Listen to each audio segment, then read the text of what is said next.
She's an incredible cookie baker. You see her decorations in fellowship hour, often during coffee hour. It's Vicki Werneke.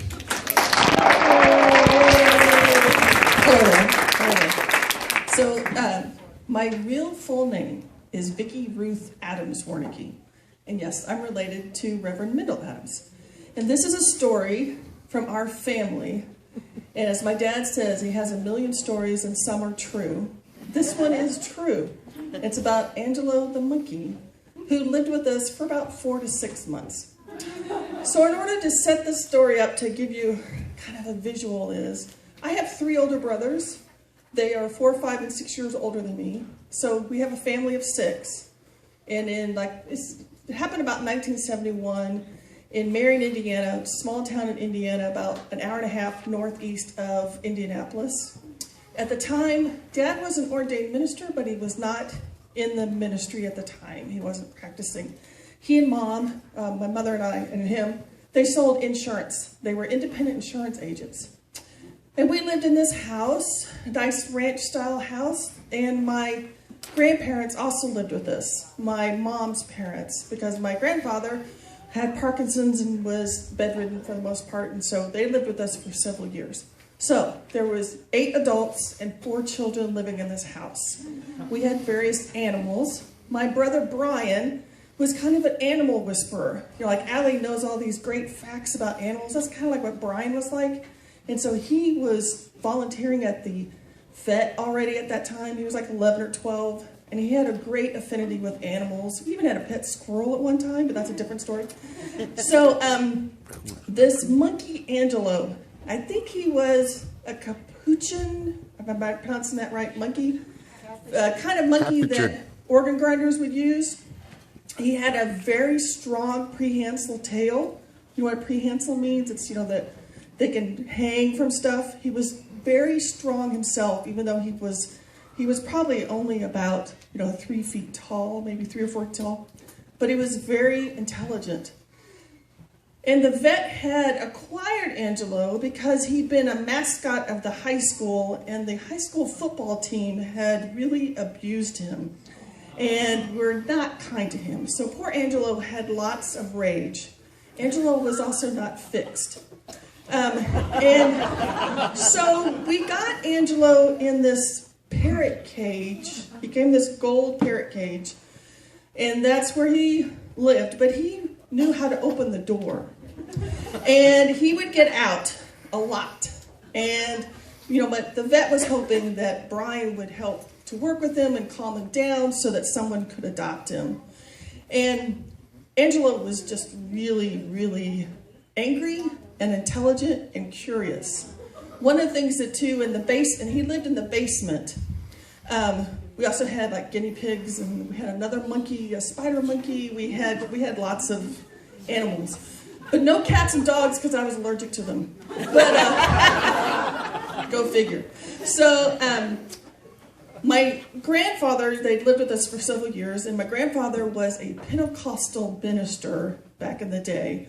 And there was a filing cabinet in the basement that had a lot of his old sermons that were printed out. And if the adults in the room, if you ever saw the movie The Apostle with Robert De Niro, that's kind of my grandfather. Anyway, Angelo figured out how to open the filing cabinet, and he would take the printed out sermons and throw them in the bottom of his cage. And you can imagine what he did to those. And Dad said that was very appropriate for some of the sermons that his father-in-law would preach. So to set the story up here, this is kind of, Angelo was known for getting out. Angelo was, my grandparents lived there, so they're very, sanctified, righteous people. And my grandfather called Grandma Mother all the time. That's important. Grandpa was bedridden. So Dad and Mom were hoping to get, because they sold insurance independently, which means they sold lots of different types of insurance. And they were trying to get the contract for this one particular insurance. So they had what they thought a lunch meeting scheduled with like the vice president of this insurance company. Instead, the man showed up at the house. Mom and Dad went to what they thought were the meeting at the restaurant. At the time that the man showed up at the house, Angelo had gotten out. And Grandma was trying her best to corral him, but he was really strong and she couldn't really handle him. And she let the gentleman in and set him in the living room while she's chasing or being chased by Angelo throughout the house. She's got this green yardstick and she's trying to back him out. And our kitchen had those swinging doors, right? He was like hanging on the swinging doors, going from curtains.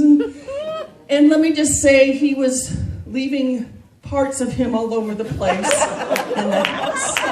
I'll just leave it like that. So, of course, Grandma calls the office. This is 1971, right? So no cell phones, no pagers or anything. She calls the office, and the secretary's like, well, they're out to lunch. And of course, Mom and Dad were like, God, that guy stood us up. And so they had a lunch, and they went back to the office. The secretary's like, you've got to get home. Lola is frantic. You've got to get home. So they rush home. The guy's still sitting in the living room. I mean, why would he sit there for so long, right? Angelo's still bouncing around, and he screeches. He screeches really loud. And so Dad has to come in. Dad finally gets Angelo captured. I think he put on some gloves and all this, protective gear. Angelo got out a lot, so Dad had it down to a science on how to capture him. And he finally got Angelo in the cage. And of course, after that, he called the vet and said, that's it, we can't do this anymore. Angelo is unfortunately unsavable. About 4 to 6 months after this incident, Mom and Dad were at a dinner for this insurance company. And the vice president told the story at the dinner. But they got the contract. But the real moral to the story is, Grandma and Grandpa had been living with us for several years at that point. I think about 3 or 4 years. It was like the day after, or maybe a couple of days after this particular incident with Angelo, that Grandma decided they were moving out. So, the moral of the story is, if you want to get rid of your in-laws, you get a monkey. Now, I will tell you that my dad, when we had to put my mother in the nursing home in 2013, and we moved them up from Cincinnati to here, and Dad lived with us for that short time. And Ron, mysteriously, was trying to buy a monkey.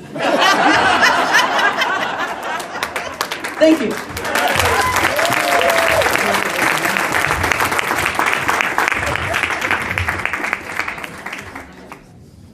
Hi there, everyone. I've got a little bit of an interesting request. You see